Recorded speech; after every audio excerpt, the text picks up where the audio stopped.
ल भर्साचेको पनि हामीसँग आइसकेको छ एकदमै न्यू अराइभल्स हो ट्रु कपीमा कलर अप्सन हामीसँग 4वटा छ ल हेर्न सक्नुहुनेछ कति दामी छ भन्ने कुरा है र हजुरहरूलाई म एउटा एउटा गरेर जम्मा हामीसँग एउटा एउटै आएको छ कलरहरू चाहिँ हैन ल कलरहरू चाहिँ हजुरलाई देखाइदिन्छु यो कस्तो राम्रो राम्रो कलर छ ल यो पनि लगाइदिइहालौँ यो मैले भनिहालेँ नि ट्रु कपी हो हजुरलाई एउटा लाउँछु राम्रै चस्मा लाउँछु भन्ने कस्टमरहरूको लागि चाहिँ यो सेट्स आइसकेको छ हजुरको ओरिजिनल मटेरियलमै हो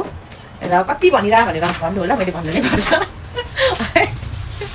ल यसमा चाहिँ हामीसँग 4वटा कलर अप्सन आइसकेको छ यति दामी छ यति दामी छ हैन त एकदमै दामी छ हैन 100% युभी प्रोटेक्सन दिनभरि लाए पनि केही हुँदैन रिङ्गटा लाग्ने आँखा थाक्ने हुँदैन किनभने यो ओरिजिनल मटेरियलबाटै बनेको सेट्सहरू हो र हजुरले ढुक्कैले मेरो ओरिजिनल घर साथी हो भन्न नि पाइयो है र मैले 4वटा कलर लगाइसकेको छु हजुरहरूलाई कुन कलर मन पर्यो यसो स्क्रिनसट गर्नुहोस् अनि हामीलाई अर्डर गरिहाल्नुहोस् होला है ल